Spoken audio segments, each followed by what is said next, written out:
Bonjour! Aujourd'hui, on va regarder comment faire l'identification d'un minéral. Donc, premièrement, je vais y aller avec un premier minéral, c'est le numéro 27. Je vais commencer par la dureté. Donc, on met le minéral à plat sur la table et là, on va y aller avec la tranche. En fait, on va y aller avec l'ongle, puis on va gratter de cette façon-là ici quelques fois. Puis là, on peut voir, bien ici, il n'y a strictement rien, donc ça ne s'enlève pas du tout.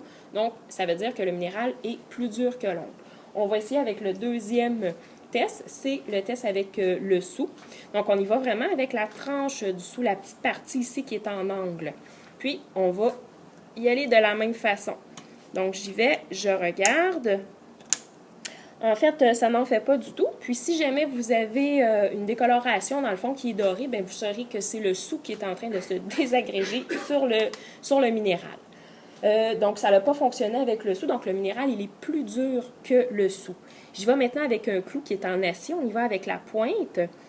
Donc, je vais aller comme ça ici. Encore une fois, ça ne fait pas du tout de traits. Donc, c'est pas rayé par un clou, même que ça fait des traits argentés. Donc, ça veut dire que c'est le clou qui se désagrège sur le minéral. Donc, pour la dureté, ben moi, je vais écrire pour le minéral numéro 27, non rayé par le clou. Ensuite, je vais y aller avec la couleur du trait. Je vais prendre la plaque de céramique, puis ensuite, je vais aller faire un trait, puis on va regarder la couleur que ça donne. En fait, ici, il n'y en a pas du tout de couleur. Donc, moi, ce que ça me dit, c'est que je vais mettre un X et ça me dit tout de suite, moi, que c'est un minéral qui est non métallique.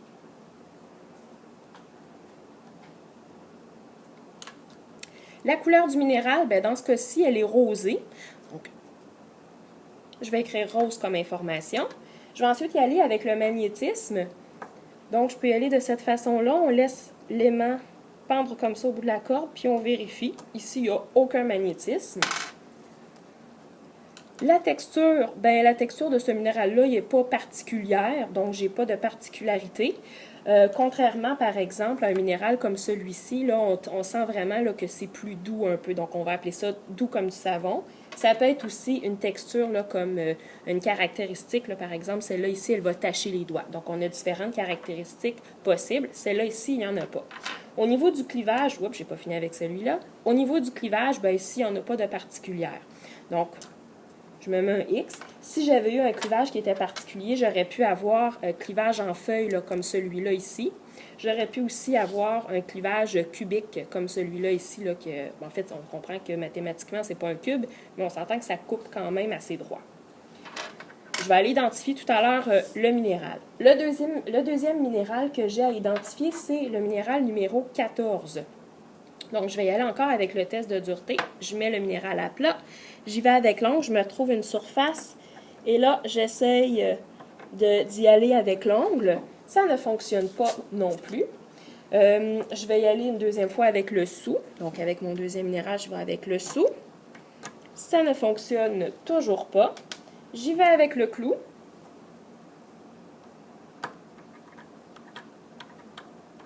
Non, ça ne fonctionne pas non plus avec le clou.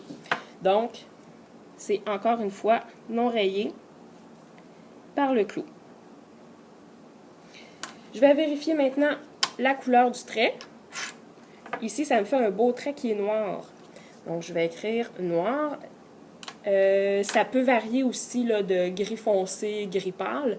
Mais noir, moi, je trouve ça tout à fait acceptable. La couleur du minéral, ben, on appelle ça plutôt gris foncé, là.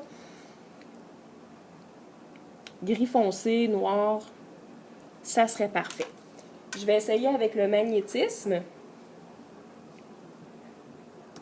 Oh, ici, on voit que le minéral est très magnétique, même que je suis capable de le lever avec les mains. Donc, le magnétisme, il va être fort. Au niveau de la texture, c'est une texture qui est tout à fait ordinaire. Donc, j'ai pas de... Puis le clivage, c'est la même chose, donc j'ai pas de trait particulier.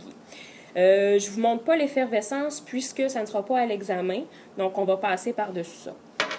On est rendu à l'identification des minéraux. Donc, ici, comme on avait le numéro 27 puis qu'il n'y avait aucune couleur de trait, bien, on va y aller avec le... Je vais y aller comme ça ici. Avec le côté qui est non métallique.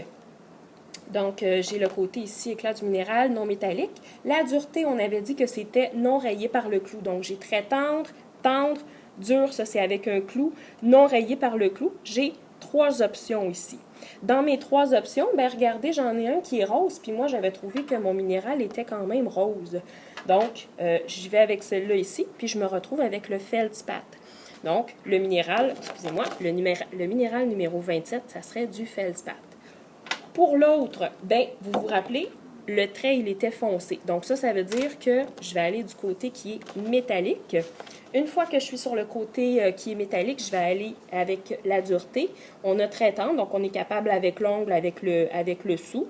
Ici, c'est rayé avec le clou. Non, moi, je n'étais pas capable. Donc, je vais y aller avec le trait dur, non rayé avec un clou.